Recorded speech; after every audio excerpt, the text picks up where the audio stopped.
సత్యం మాట్లాడటం ఏంటో క్రైస్తవుని చూసి నేర్చుకోవాలి లోకం. హల్లెలూయా. ప్రతి చిన్నదానికి, అయిన దానికి, కాని దానికి అబద్ధాలు చెప్పడం కాదు. కొంతమంది చూడండి, మాటలు మార్చేస్తూ ఉంటారు, మాటలు తిప్పేస్తూ ఉంటారు, మాటలతో మోసగిస్తూ ఉంటారు. ప్రియ సహోదరు, ప్రియ సహోదరి, నువ్వు ఏ రోజైతే అబద్ధం ఆడుతున్నావో నువ్వు దేవుణ్ణి అమ్మేస్తున్నావు.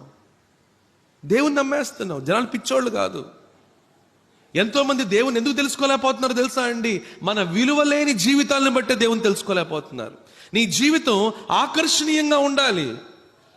నిన్ను చూసినప్పుడు ప్రభువుని వెంబడించాలి అనే మనసు కలగాలి. నువ్వు అద్భుతమైన పాటలు పాడుతున్నావని కాదు, లేకపోతే నువ్వు అద్భుతమైన సాక్ష్యం చెప్తున్నావని కాదు, లేకపోతే విశాలమైన పెద్ద మందిరానికి వెళుతున్నావని కాదు, లేకపోతే మన దేశంలోనే ప్రపంచంలోనే అతిపెద్ద మందిరానికి వెళుతున్నావని కాదు. మందిరానికి రావాల్సింది నీ సాక్ష్యాన్ని బట్టి ప్రభువుని తెలుసుకోవాలి.